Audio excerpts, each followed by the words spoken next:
Well, good morning, folks, and welcome back to 3Zen. Bobo here. I have a story that I was going to share with you. It's one that I have in my story library, if you will. But recently I received an email, and the student in question told the story.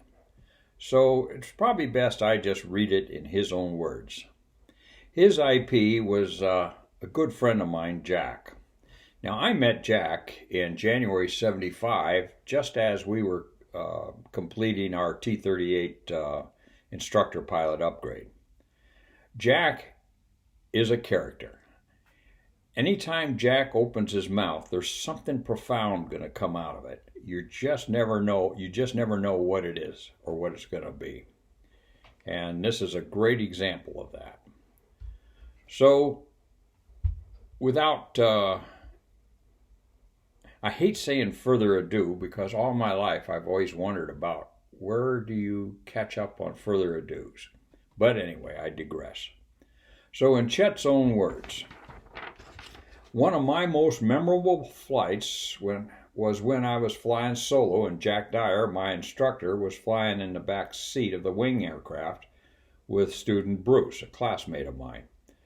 Bruce led the first portion of the mission and gave the lead to me so that I could lead through the various formation maneuvers.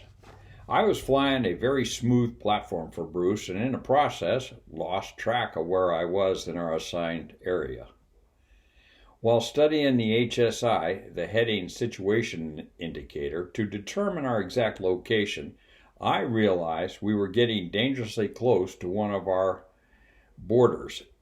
And as I started a 90-degree bank turn, I looked over and saw Jack slamming his fists on the canopy rails in Bruce's back seat and thought to myself, yep, I'm about to bust out of our area.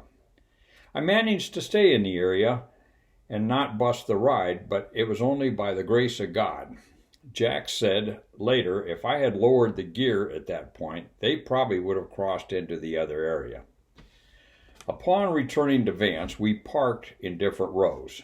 I caught an early tram back to the squadron building, and Bruce and Jack caught a later tram. After hanging up my parachute, G-suit, and helmet, I went to the snack bar and got a Coke.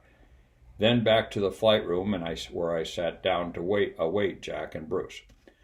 To help with the workload during flying formation, there were a couple of guest IPs from other flights, and the room was full of debriefing crews. When Jack came in, he came over to our table where I was sitting, slammed his checklist onto the desk, which got everybody's attention, looked at me and said, Pipkin, I wish I had your hands and my brains. I would be the best fighter pilot in the United States Air Force. As you can imagine, that got quite a laugh from everybody in the room. And I didn't know whether to say thank you or I'm sorry.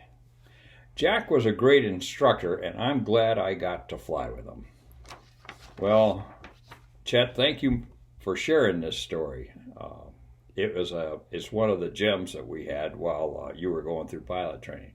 And you're right about Jack. He was a great IP, and he's a great friend. Thanks very much.